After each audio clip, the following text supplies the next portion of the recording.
Bueno, usted sabe que hace tiempo ya hubo una época en este año donde no me podía salir del Evangelio de Juan, porque es como que me encantaba profundizar en estos encuentros que el Señor tuvo con sus discípulos desde un inicio y cómo se estableció una cadena de favores.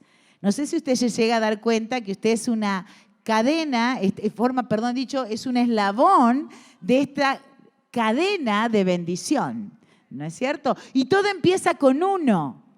Ayer le decía a los jóvenes, en mi caso, erradicando ese concepto de que el evangelio es para las mujeres y los niños, o es cosa de mujeres, el Señor escogió a 12 hombres y con esos 12 hombres trastornaron el mundo y el evangelio sigue hasta nuestros días. En mi caso, gracias a mi padre que se convirtió al Señor, Él nos trajo a todos a la casa del Padre, a la casa del Señor. No sé si hay alguno que viene solito, pero yo he visto a muchos que venían solitos y ya no están solitos, sino que Dios empezó una obra en su familia. Eso es una tremenda bendición. Y bueno, mirando estos encuentros, escudriñando uno de ellos, de los primeros, pensé en un concepto. ¿Cuántos aman al Señor? Había un coro que decíamos, enamorado de Jesús, ¿se acuerda de ese coro campañero? Ya volveremos a las calles. Pero no sé cuántos de los que están aquí están felizmente casados y se enamoraron a primera vista. A ver, levante la mano, vamos a hacer esta. Mira, ahí hay dos. Y ustedes, compañeritos de escuela, me contó un pajarito, ¿no? Y uno es un flash, que es involuntario, porque el enamoramiento es eso. Algunos creen que el enamoramiento es el amor. No, y la etapa de novios, alguien dijo con mucha sabiduría, no buscando la raíz etimológica del término, pero dijo novio, no vio. El tiempo se encargó de mostrar la realidad de las cosas. Recuerdo hace muchos años, él me dijo, pero escúcheme, siempre él fue así, póngale ella también porque esto es recíproco. Siempre. ¿Y cómo yo no lo vi? Fue siempre así. Pero justamente de eso se trata el arte de amar. Y necesitamos a Dios para amar el verdadero amor, ¿no? Porque si fuera amor a primera vista, por eso muchos fracasan, porque son sentimientos, son percepciones, es algo tan líquido e inestable y hoy no hay amores sólidos, pero el Señor nos amó con su amor sólido, Él es la roca, ¿no? Y entonces pensando en este concepto del amor a primera vista, pensaba en algunos poetas, hay poetas que cantan, así que permítame, si yo sacara una hoja y le leyera una poesía, a usted le parece bien. Si yo le canto una estrofa, ¿le parece bien también? Ah, no todos, ¿sí? ¿Le parece bien? Pero pensaba, por ejemplo, hay una canción de Pedro Aznar que justamente se llama A Primera Vista. Y en una de las estrofas dice, cuando me llamó allá fui, cuando me di cuenta estaba ahí, cuando te encontré me perdí y cuando te vi me enamoré. Ahí se ponen románticos, hoy hace asado, hoy no cocinan las mujeres.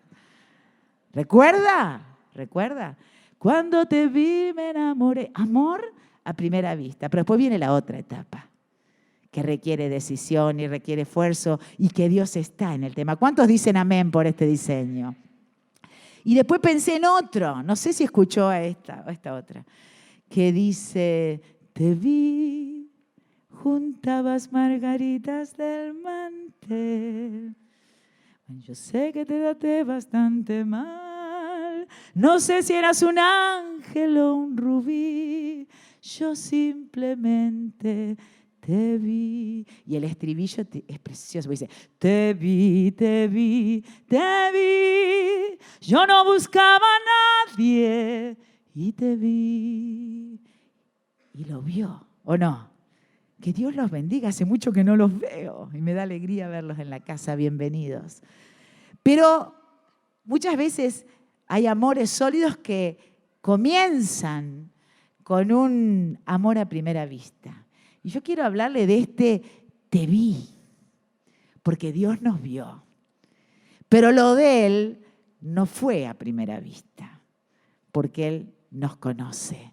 Y quisiera hablarle de un encuentro que es maravilloso, que es uno de los primeros encuentros de esta cadena de favores, de estos eslabones de los 12 que trastornaron el mundo con el Evangelio, y la historia continúa hasta nuestros días. Y dice el Evangelio de Juan, en el capítulo 1, verso 45, imagínese, inicia Jesús a los 30 años el ministerio, cumple toda obediencia, se presenta siendo Dios y siendo hombre en el Jordán para ser bautizado, para dejarnos ejemplo. Y Juan lo ve y casi que quiere negarse a bautizarlo porque el Espíritu de Dios le revela que es el Cordero de Dios que quita el pecado del mundo. Eso que tantas ofrendas y sacrificios simbolizaban, ahora estaba llegando al Jordán para bautizarse. Y había discípulos de Juan que luego terminaron siendo discípulos del Señor. Porque el que le conozca a usted, lo trascendental no es que le conozca a usted, me conozca a mí. El propósito de Dios es que lo conozca a Él. ¿Cuántos dicen amén? Somos un medio y la gente debe conocer a Cristo. Somos ministros de reconciliación. Y entonces, entre esos primeros estuvo Andrés y su hermano Juan. Y luego vemos que apareció un Felipe, que ya en su ADN y en su diseño era el evangelista, porque de hecho fue evangelista, notorio en Samaria. Y fíjese lo que dice a partir del verso 45, dice, Felipe halló a Natanael y le dijo, hemos hallado a aquel de quien escribió Moisés en la ley, así como los profetas, a Jesús, el hijo de José de Nazaret. Y Natanael le dijo, religioso Natanael, ¿de Nazaret puede salir algo de bueno? Le dijo Felipe, ven y ve. Qué glorioso que Dios no nos condiciona, ni por nuestro apellido, ni por nuestra condición social, ni por la instrucción que pudimos o dejamos de recibir, por el oficio o el trabajo que tenemos, por el barrio en el que vivimos, por el poder adquisitivo que alcancemos en esta tierra. Para Él somos todos iguales. Eso sí que es igualdad. Pero muchas veces hay a la gente, ¿no? Pone etiquetas y rótulos y condiciona. Pero qué maravilloso que cuando hay un corazón que se abre al Señor, puede ser transformado. Y para Él no hay diferencia. Él no hace diferencia, no hace acepción de personas. ¿Cuántos se saben recibidos y dicen amén? Probablemente este Natanael intachable sabía, porque usted sabe que el Señor comenzó su ministerio justamente en Betsaida, en la zona de los pescadores, en la gente del vulgo, en la gente común. Y en esa gente común que llegó a ser extraordinaria por el poder de Dios, glorificó su nombre. Así que Felipe, como buen evangelista, le dijo, vení y ve. Como cuando usted convida a alguien. ¿Cuántos convidan a otros? Convide el evangelio. A veces menospreciamos el tesoro que tenemos. Que Dios le abra los ojos para entender el valor que tiene. En una ocasión, en una iglesia, en una confraternidad, se encontraron algunos jóvenes y de pronto uno de los jóvenes le dijo, se encuentra en esa confraternidad con una compañera, no sé si era del profesorado, del secundario. ¿Vos acá? Sí, ¿y vos acá? ¿Y por qué nunca me dijiste? Y no, yo pensé que derribe ese argumento. Jesús es maravilloso, es digno de ser proclamado, digno de que sea conocido, que así como nos llegó a nosotros, pueda llegarle a otro, porque Él ama al pecador, por eso nos ama. ¿Cuántos dicen amén? Así que Felipe, el evangelista, le dijo, ven y ve. Y ahora viene el encuentro. Dice, cuando Jesús vio a Natanael que se le acercaba, dijo de él: he aquí un verdadero israelita en quien no hay engaño. No le vamos a quitar mérito al testimonio, a la reputación, porque Jesús allí lo elogió, ¿no? Pero más allá de su conducta, de su testimonio intachable, de su reputación, él necesitaba tener un encuentro con Dios. Porque nuestros méritos no alcanzan. ¿Cuántos dicen amén? De lo que un ser humano puede jactarse, lo que nosotros llamamos justicia y pureza, ante los ojos del Señor, dice el profeta Isaías, que es como un trapo de inmundicia. Nuestras justicias delante de su justicia y santidad es como un trapo de inmundicia. Y volvemos al concepto, todos necesitamos de la sangre de Jesús, redentora. ¿Cuántos dicen amén? Así es que el Señor lo elogia y dice que le dijo Natanael: ¿de dónde me conoces? Y respondió Jesús y le dijo: antes que Felipe te llamara, cuando estabas debajo de la higuera, te vi. Quizás vos no me buscabas, pero dice Dios, yo te vi. Dice el Señor Jesús: no me elegisteis vosotros a mí, sino que yo os elegí a vosotros. ¿Cuántos empiezan a regocijarse en su corazón porque hacen memoria de que hay una mirada celestial sobre nuestra vida? Me gusta el Google Maps y todos esos programas que de pronto usted ve el planeta y empieza y ¡tum!, le da en su domicilio. ¿Vio eso? Antes no teníamos esa tecnología. No sé si lo expliqué bien. Tiene imaginación, úsela, porque para la explicación que le di hay que tener mucha imaginación. Pero usted entiende lo que quise decirle. Que en el planeta usted dice, ¿dónde está masa 280? Y usted empieza, y acá está, en rojo la burbujita. Y la mirada del Señor está sobre nosotros. Y está en su casa y está en su andar. Entonces, quiero hablarle de este Dios. Como hoy decíamos, cantando tantas cualidades. No, Anita no la sé por dónde anda, pero vaya. Tantas cualidades de nuestro Dios. Y uno de los atributos que solo Dios puede tener, es que Él es Dios. Y porque solo Él es Dios, Él es omnipresente, está en todo lugar.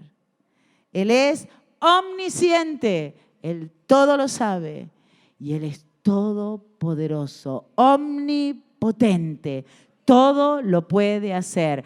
Quienes están con el Señor digan amén. Así que abra su mente para comprender que Él es mucho más grande de lo que nosotros hasta este día hemos podido considerar. Hay una tendencia en el inconsciente colectivo de este pensamiento de dualidad, ¿no? Que en cierta manera es verdad, uno dice luz, tinieblas, bien, mal, blanco, negro, ¿verdad? ¿Qué hacemos? Entonces decimos Dios, diablo, y el diablo le encanta creer que como que fueran pares. Pero me encanta en esta mañana proclamar que el diablo está vencido, que él es una criatura caída porque quiso ser como Dios, es el príncipe de los soberbios y por eso fue derribado, y que hay un solo Dios verdadero y al Señor tu Dios adorarás y a Él solo servirás. Así que si el diablo le intimida y le hace creer que tiene todo poder, eso es una mentira. El Todopoderoso es nuestro Dios. ¿Cuántos presumen de este Dios? Y le da un fuerte aplauso porque Él hace milagros. Él es todopoderoso. Nada se compara a Él, ni todo el infierno. Ese es nuestro Dios. Y ese Dios, gloria a Dios, omnisciente, eterno. Nosotros entramos a la vida intrauterina desde el día de nuestra concepción. Así que a sus años agréguele por lo menos 38, 37 semanas. Soy más viejo de lo que pensaba, porque creemos en la vida desde la concepción. Pero Pero nuestro Dios, nosotros somos perpetuos, tenemos un inicio, pero nuestro Dios es como cuando enseñamos en geometría una recta, que es una línea infinita de puntos, para atrás y para adelante. Él es eterno. Y ese Dios eterno, maravilloso y grande, fijó sus ojos sobre su vida. Esto hace que nuestro espíritu se regocije. ¿Cuándo fijó sus ojos sobre nuestra vida? Según la enseñanza bíblica, desde antes de nacer. Toma conciencia de eso. Y aunque alguno dice, hay padres que son tan sinceros que la verdad que yo quisiera que reservaran un poco la sinceridad y la honestidad, ¿no? Para sanidad de los corazones de los que oyen. Vos viniste, pero de casualidad, vos ni te esperábamos. El último orejón del tarro. Pero nacimos porque Él nos dio vida. Dice el libro de Job, el soplo del Omnipotente me dio vida. Jeremías, un joven enviado con una misión que lo intimidaba un poco, el Señor lo alentaba y le decía en el capítulo 1 que registra su llamamiento a partir del verso 4, dice, Jeremías, vino a mí palabra de Jehová diciendo, antes que te formase en el vientre, te conocí. Te vi, te vi, te vi. Y aunque nosotros no lo buscábamos, Él nos vio. El Salmo 139, yo le llamo el Salmo Provida. Este Salmo de David dice, Señor, tú me has examinado y conocido. Has conocido mi sentarme y mi levantarme. Piense cuando suena el despertador. Y usted piensa y tiene desafíos.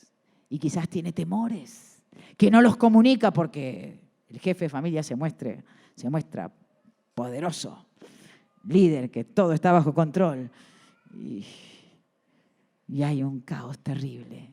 Pero el Señor nos conoce y nos ve.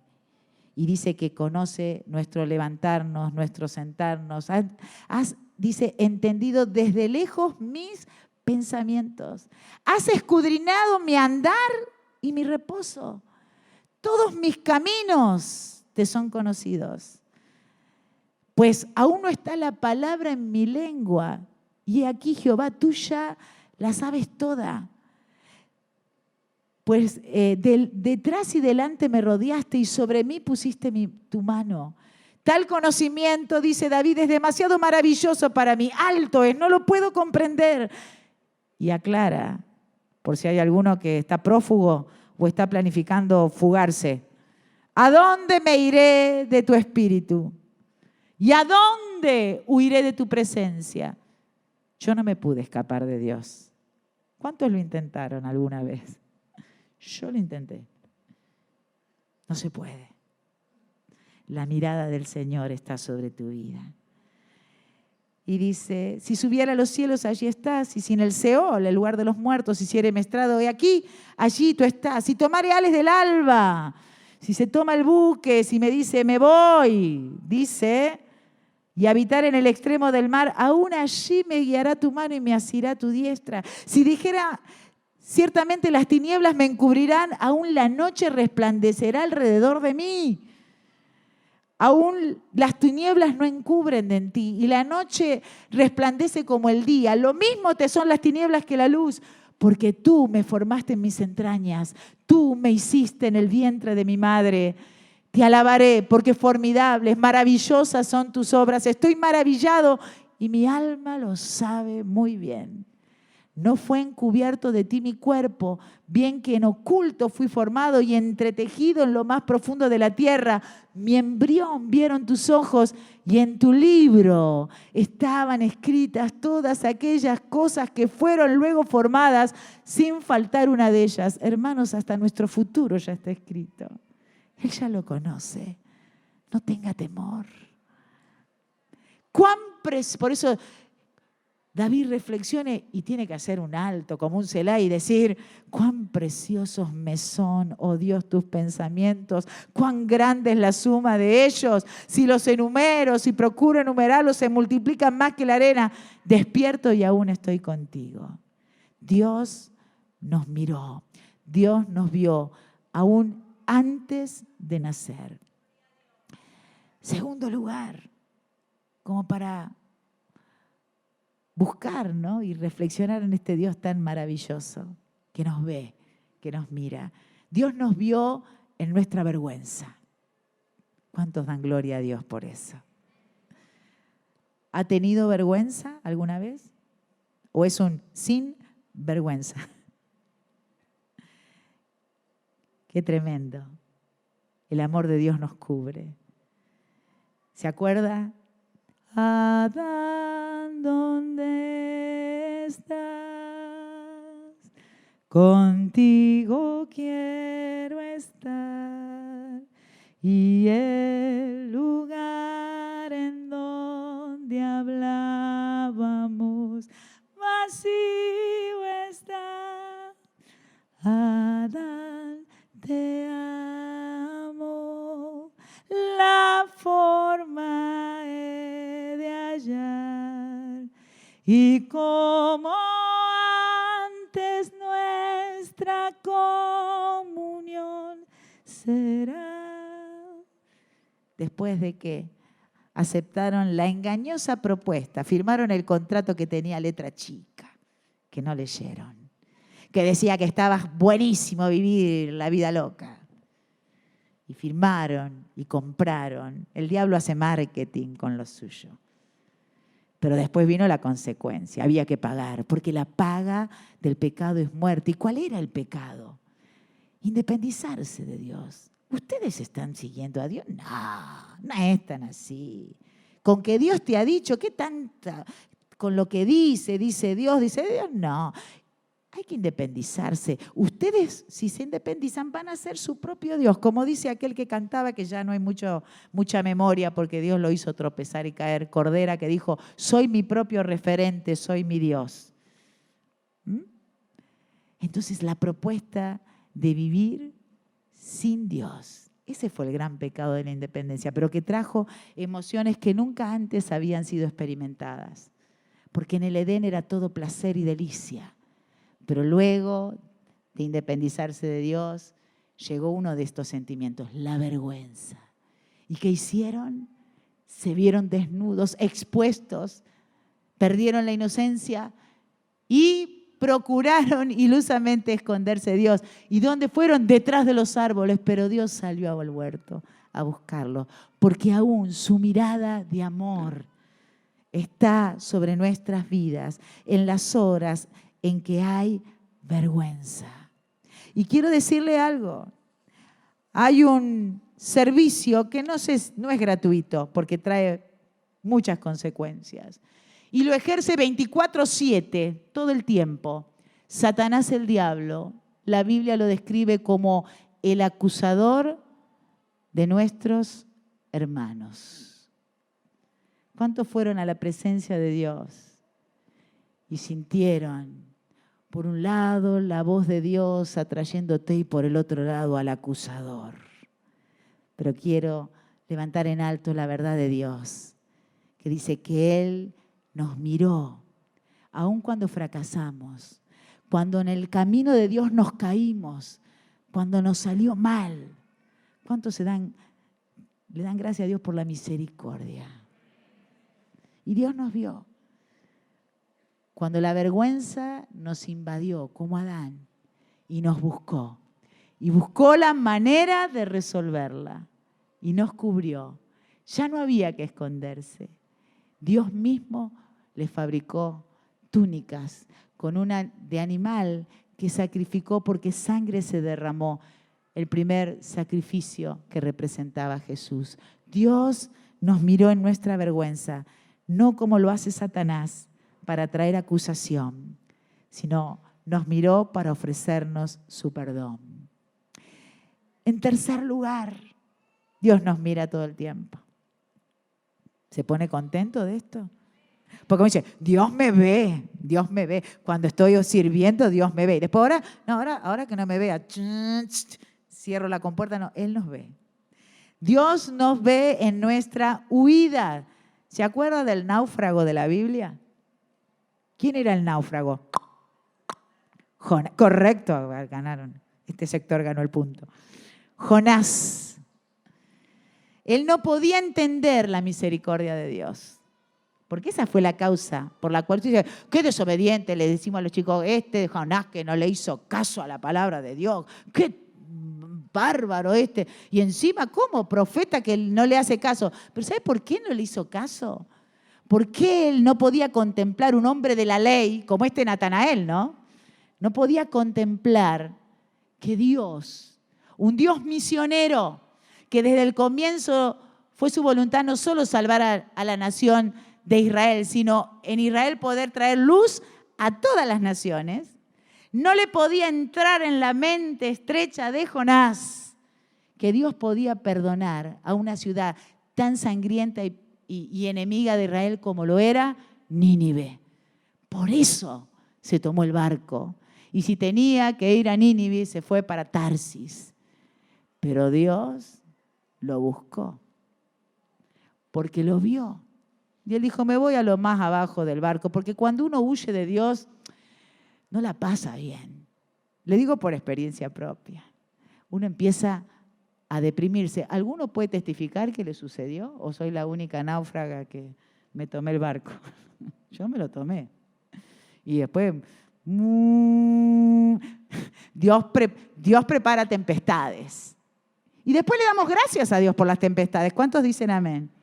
Yo me escapé para hacer cosas buenas, pero no era el lugar donde tenía que estar. Me acuerdo que esto me faltó ayer entre los jóvenes por ahí compartirlo, porque hablemos la realidad en Cristo. Todos tenemos necesidad de la gracia de Dios. ¿Cuántos dicen amén? Yo tenía muchos deseos de desarrollar el arte, todo lo que venga a la fiesta de la luz. ¿Cuántos van a venir a la fiesta de la luz? Entonces disfrutaba tanto eso y claro, ahora tenemos en nuestra iglesia todo lo que yo deseé tener cuando era joven y no tuve. Entonces, ¿qué ocurría? Había un grupo que sí lo hacía y era un grupo religioso. Y entonces, le voy a decir una verdad, lo social no puede reemplazar jamás lo espiritual. Porque hice muchas cosas buenas, estuve rodeada de gente, pero estaba vacía de Dios. Y me acuerdo que hicimos un festival para los niños. Yo salí de parchís. ¿Cuántos se acuerdan de los parchís? Son de mi generación. De parchís, de gallina azul. ¿De qué no salí? De fame. Ahí la tengo a la hermana Silvana, que ella sí elonga hasta acá arriba y ahora hay varias que hacen esos saltos. Fame, con las polainas, ¿se acuerda de esa época? Así que hacíamos los festivales y yo hice Fame y me salía bárbaro, pero no sé en qué momento un esguince de tobillo me trajeron con la pierna así, porque estaba en el lugar que no debía estar. Y seguía luchando, porque estaba en un ambiente sano. ¿Sabe qué? Me inscribí para la peregrinación. Yo sabía que Cristo es el Salvador, que hay un solo Dios, hay un solo mediador entre Dios y los hombres, Jesucristo hombre. Pero yo quería estar con mis amigos, con la guitarra y cantando. Este grupo elitista y cerrado me había recibido con los brazos abiertos. Imagínese de quién era la estrategia, ¿no? Del que no quería que estuviera en el lugar correcto. Así que me anoté para la peregrinación en Luján para ir con la guitarrita por la noche caminando. De pequeña tengo anticuerpos de todo tipo, tuve todas las eruptivas habidas y por haber, hasta escarlatina. Y me faltaba una sola, sarampión. Pues lo tuve en esa etapa, de grande. Deliraba de la fiebre cuando me quise escapar de Dios. Y mi papá decía, este es el dedo de Dios. Qué lindo cuando los padres oran por los hijos. Oremos, porque Dios es fiel. Dios nos trata, no nos deja huir, no podemos huir de su presencia. Y me empezó a perseguir de tal manera el Señor que me hablaba por todos lados hasta que dije, basta ya, como Jonás. Se le levantó una tempestad, se dieron cuenta supersticiosos los marineros, alguien está huyendo de su Dios. ¿Vio el emoticón que tiene los ojitos en un vértice para arriba? Acá pasa algo raro, hay alguien que está huyendo de Dios y él dijo, soy yo, tírenme al agua y se va a calmar la tempestad. Pues dicho y hecho, lo tiraron al agua, él pensó que... ¡Shack! que se iba a ahogar, Pero no, porque Dios tiene misericordia. ¿Cuántos dicen amén? Y el diablo dice, en esta se ahoga. No, le preparó una ballena. Que yo creo que el Pinocho es un gran plagio de lo que sale acá en la Biblia, ¿vio? Porque yo tengo un cuento que está ahí con una mesita de luz, una antorcha. No, hermano, adentro de ese vientre de olor a pescado, no quiero pensar las vísceras, al punto que Jonás clama desde lo profundo del vientre de ese pez y le pide a Dios misericordia. Y aunque los religiosos digan, ¿qué puede salir de Nazaret? Algo bueno. El Dios de misericordia, que lo vio aún adentro del estómago de un pez, lo lleva el pez hasta la orilla y vamos a hacer un sonido, una onomatopeya delicada. Y brup, sonorícelo usted, brup, lo escupe en la playa. Y Jonás empieza a caminar por la ciudad y a proclamar que en Dios hay misericordia y salvación. Dios nos ve aun cuando pretendemos huir de su presencia. En cuarto lugar, Dios nos ve en nuestro desierto. Me encanta predicar de Agar. Pobres las mujeres, otra vez sopa, dirán, porque he predicado mucho de Agar, pero me bendice tanto la vida de Agar. Porque esta mujer que vivía bajo la cobertura de un matrimonio bendecido, Sara y Abraham, de pronto por un plan B, porque el hijo de la promesa frente a la esterilidad y la edad avanzada se tardaba, cometen el error, método de la época, tiene un hijo con su señor, queda embarazada y ahí empieza el conflicto, porque en toda trama vincular surgen los conflictos, ¿verdadero o falso? Aunque nos amemos con todo nuestro corazón, el hecho de convivir genera conflictos, ¿verdadero o falso? Son pocos los que lo reconocen, verdadero, hermano, ¿o no? Y de eso se trata el amor, de aceptarse, de perdonarse. Dice la Biblia, términos de la Biblia, de soportarse, de tolerarse, de elegirse. ¿Cuántos dan lugar al amor del Señor? Para nuestra vida, para los matrimonios, para la casa, para la iglesia. Así es que ella, frente a tanta opresión y tanto conflicto, toma la decisión también de huir. Y huye a un desierto, porque dice la palabra del Señor que su señora la afligía y huyó de su presencia. Pero los ojos de Dios nos ven. Y aún en el desierto, ¿qué cree? Seguramente usted está recordando alguna situación que metafóricamente le puede llamar desierto. En el desierto, como la Biblia, desierto de sin agua, sin nada. Sin recursos, sin esperanza, con una sentencia de muerte. Ella huye, pero dice la Biblia que la halló el ángel de Jehová junto a una fuente de agua en el desierto. Y dice que le dijo, Agar, sierva de Sarai, ¿de dónde vienes y a dónde vas? Y ella le respondió, huyo de delante de Sarai, mi señora, y le dijo el ángel de Jehová, vuélvete a tu señora, ponte sumisa bajo su mano. Y le dijo también el ángel de Jehová, multiplicaré tanto tu descendencia que no podrá ser contada a causa de la multitud. Y de allí viene Ismael y una nación fuerte.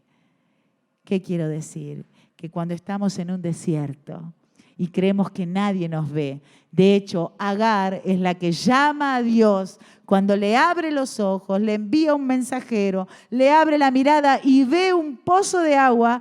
Él lo llama a Dios. Hoy llamamos a Dios Jehová Jireh, Jehová provee, Jehová Shalom, Jehová es paz, Jehová Nisi, Jehová es mi estandarte, el que va adelante, el que pelea por mí. Y ella lo llamó con un nombre que me encanta. Él es el viviente que me ve. No entre en pánico creyendo que la mirada de Dios escapó. Está sobre su cabeza. Lo mira, lo contempla. ¿Vio como los padres a los hijos? Que por ahí los dejan jugar un poco en la plaza, pero lo están monitoreando. Usted está siendo monitoreado. Usted vio que esta casa está monitoreada las 24 horas. Dios lo ve. Dios lo monitorea. Y si tuviera que pasar por un desierto, el Señor en ese desierto le enviará un ángel, le enviará palabra, le enviará consejo, le enviará instrucción. No estará errante en el desierto y le dará agua para que pueda seguir caminando. ¿Me dice amén? Dios nos ve en nuestro desierto. Quinto y último lugar, Dios nos ve en nuestra cueva. Ay, sí, la habitación de mi hijo, dice. Dios mío, ¿a qué hora salen los ratones de acá? No. Arregle su habitación, adolescente. Pero hablo de otra cueva. Y quizás algunos ya lo están conectando. El profeta Elías. A veces no sucede. Le cuento lo que a mí me pasa lo mismo que a usted probablemente. Vio que nosotros tenemos química en nuestro organismo. ¿No le pasó que usted pasa por un momento que es como toda la victoria, ¿no? Como un equipo que gana y esa euforia. Usted dice, tengo una energía y después cae en un estado, ¿no? Que parece un trapo así. ¿Le pasa así? Como esa planta que usted dice, uy, esta no le eché agua. O una lechuga que usted quiere hacer resucitar y usted la pone en agua y de pronto las hojas comienzan a cobrar cuerpo. ¿No lo ha visto? Bueno, a mí me pasa que tenemos momentos de victorias extremas y tenemos júbilo y energía. Y después está bueno que nos pase para que veamos que nuestras fuerzas y el suministro viene de arriba. Así que si truc, nos cierran la canilla, se corta el agua. Como esa propaganda, viejo, cortaron el agua. Porque el suministro, dice San Pablo, viene de arriba.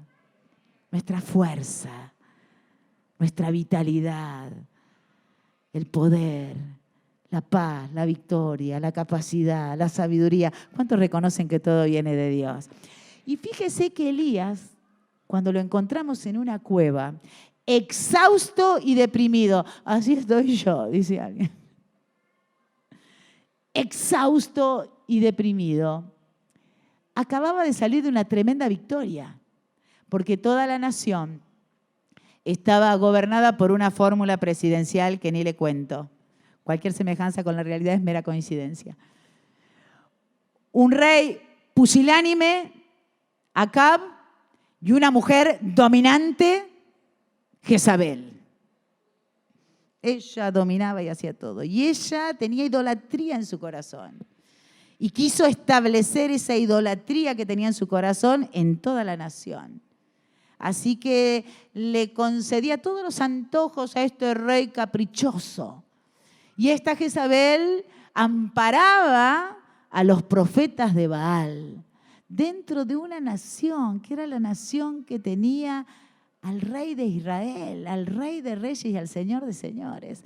Así que ella sustentaba a los profetas de Baal y Elías valientemente los desafió y dijo que el Dios que respondiera con fuego, ese iba a ser Dios. Así que ahí estaban en sus rituales satánicos, ¿no? Porque el diablo se contextualiza, cambia de nombre, pero es el mismo de siempre. Así que los profetas danzaban, se sajaban, sangraban, se golpeaban, pidiendo que Baal respondiera. Y dice, era bravo Elías, medio que se burlaba. Quizás su Dios está ocupado. Otra versión dice que tuvo que ir de apuro al baño. Hay una versión que lo aclara la expresión hebrea. Y el tema es que el Dios, el único Dios, el Dios de Israel, el Dios de Elías respondió. Y el sacrificio que aceptó fue el sacrificio de Elías. Así que Jezabel se puso como loca y dijo, mañana, a estas horas, la cabeza de Elías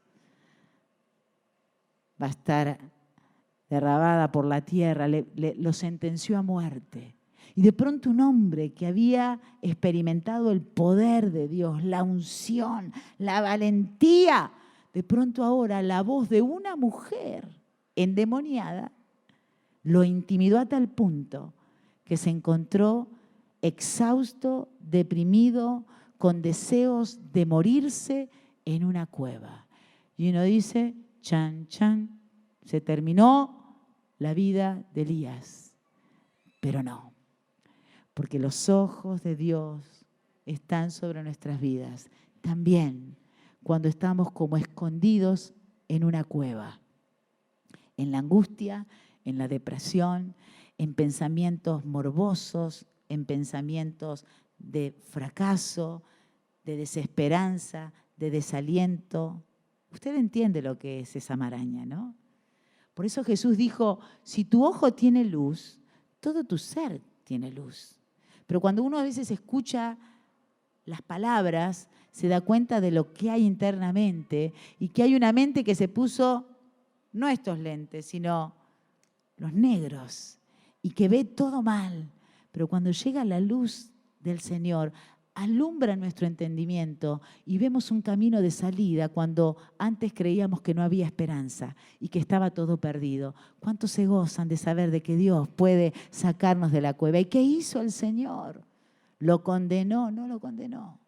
Le envió un mensajero, un ángel. Vio que a veces la angustia hace que uno duerma muchas horas. Es verdad que el cuerpo se resetea y a veces algunos tendríamos que irnos a dormir. Saludable. Al vago no le puede decir usted eso porque se lo va a tomar muy a pecho.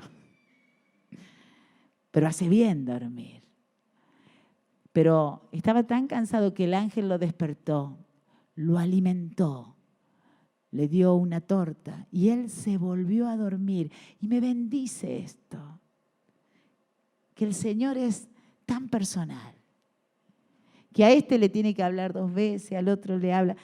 Él es personal. Y usted dice, listo, ya está, le hablé una vez en la cueva, vamos Ángel a otra misión, este ya no aprende más. No, lo volvió a despertar y le dio otra torta. Aproveche esa oportunidad, aproveche la segunda torta. Y lo alimentó.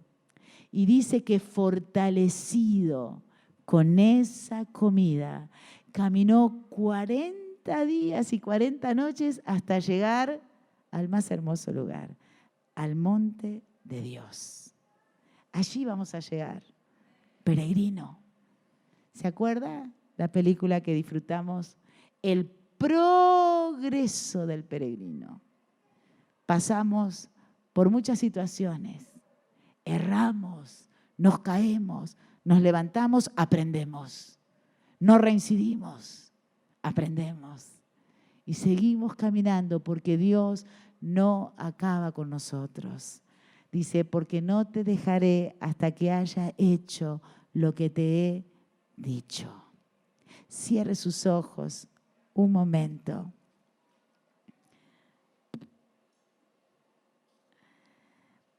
Dios nos ve en todo tiempo. Los religiosos estaban acostumbrados a hacer lo que hacían para recibir el elogio, la admiración de los ojos que ven. Pero Jesús nos enseñó otra manera de conducirnos, otra actitud. Él dijo, enseñándonos a orar. Cuando los discípulos le dijeron, enséñanos a orar, Él nos enseña y dice, pero tú, cuando ores, entra en tu aposento y cerrada la puerta, ora a tu Padre que está en secreto. Y tu Padre, y digo Padre, a veces el pastor me dice, ¿cuál es el nombre que más, con el que te gusta más mencionar a Dios? Y yo le digo, Padre. ¿Será porque me faltó tempranamente? Y Él se reveló a mi vida como Padre, protector, proveedor, contenedor. Padre, tu Padre, Quizá alguno disfrutó padres terrenales que le dieron lo mejor, otros por el contrario.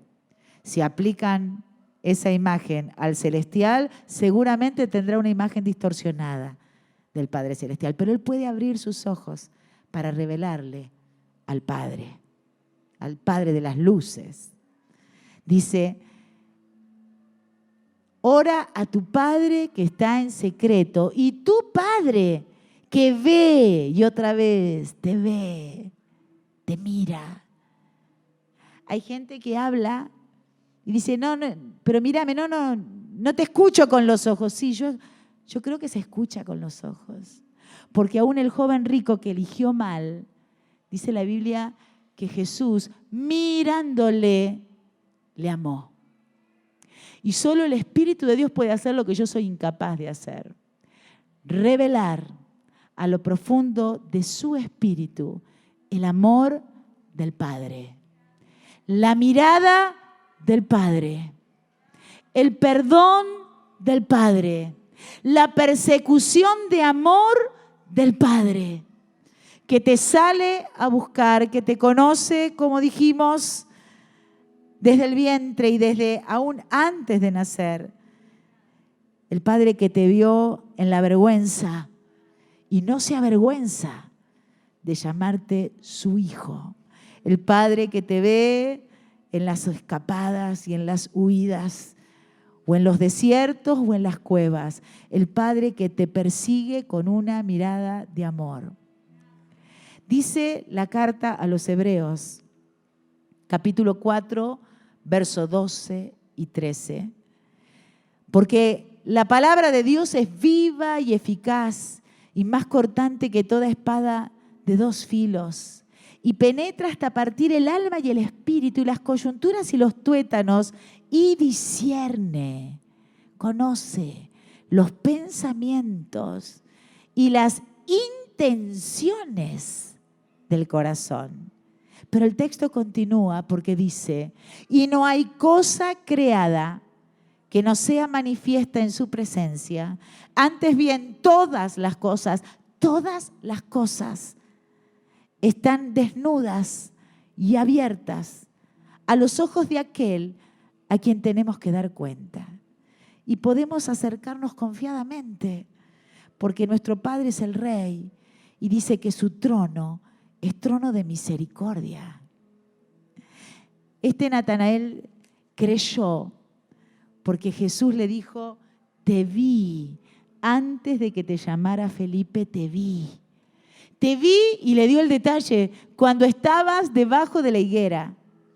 ¿Sabe que la higuera es un árbol muy común en las casas de los israelitas en aquel entonces? Es más, cuando se hablaba de que iban a volver a la tierra, que iban a edificar sus casas y que iban a estar en paz, dice la expresión, debajo de la higuera, debajo de la vid. Y quizás es ese lugar, ¿no?, en el que nadie te ve, en el que te encuentras con la persona con la que más hablamos. ¿Quién es? Nosotros mismos. El Dios que nos encuentra en nuestros monólogos internos, los que no pronunciamos, quizás a la persona que tenemos más cerca, pero que Dios los conoce. Yo no sé qué pensamientos has tenido debajo de tu higuera. No sé cuál será tu higuera, qué lugar geográfico, qué momento del día o de la etapa, pero quiero decirle una verdad. El Señor te ve debajo de la higuera. Y este Natanael llegó tan conmovido, seguramente dijo, yo estaba allí debajo de la higuera pensando en... Complete la laguna. ¿En qué estabas pensando? ¿Qué era lo que traía a tu mente? ¿Qué había en tu mente cuando Dios te vio? Porque Dios te ve. ¿Qué pensabas? ¿Qué era lo que asaltaba tus pensamientos? ¿Preocupaciones? ¿Temores? ¿Culpas? ¿Frustraciones? ¿Fracasos? ¿Imposibilidades? Quiero decirle que el Señor te vio debajo de la higuera. Quizás Natanael tenía un gran problema, no lo sabemos. Podemos echar a rodar nuestra imaginación, pero saber de que Dios conoció los pensamientos que él tuvo debajo de la higuera fue suficiente para decirlo, yo lo voy a seguir. De hecho, Él fue uno de los discípulos. En esta mañana, Señor, estamos en tu presencia, donde dice tu palabra que todas las cosas son manifiestas. Señor, si hay alguien que no te conoce todavía, yo ruego que por el Espíritu de Dios pueda conocerte. Revélalo, Señor, a Jesucristo como Dios, como Rey, como Salvador. Y si hay alguien que no le conoce en esta hora y lo quiere recibir, Él está a la distancia de una oración. ¿Qué tengo que hacer? Creer que Jesús es el Señor, que murió en la cruz, en el lugar que yo merecía, que cada uno de nosotros merecíamos, y pagó el precio de nuestro perdón. Fue en nuestro lugar, pero no quedó en una tumba, sino que resucitó. Si usted cree esto, dice la palabra de Dios, será salvo, porque con el corazón se cree para justicia, pero con la boca se confiesa para salvación. Por eso yo le invito a que usted diga, Cristo es mi Salvador. Yo recibo a Jesucristo como mi Salvador. Creo que su sangre es suficiente para limpiar mi pecado, para cubrir mi vergüenza, para sepultar a lo profundo del mar mis pecados y decidir no acordarse más de ellos y poder yo vivir en esta libertad. Yo recibo a Jesucristo como mi Salvador personal y creo que por Jesús soy hecho hijo de Dios. La Biblia dice que su nombre es escrito en el libro de la vida y quiero decirle que Dios no lo suelta, que todo lo que llega a su vida, Él toma el control porque Él es bueno.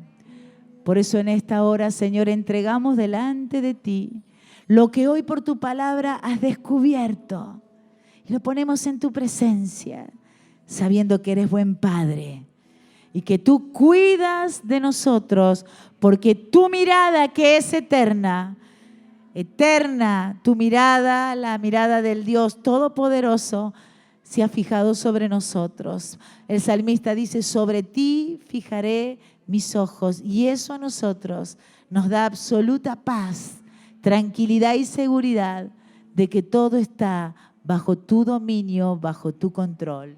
En el nombre precioso de Jesús. Amén y amén. Amén.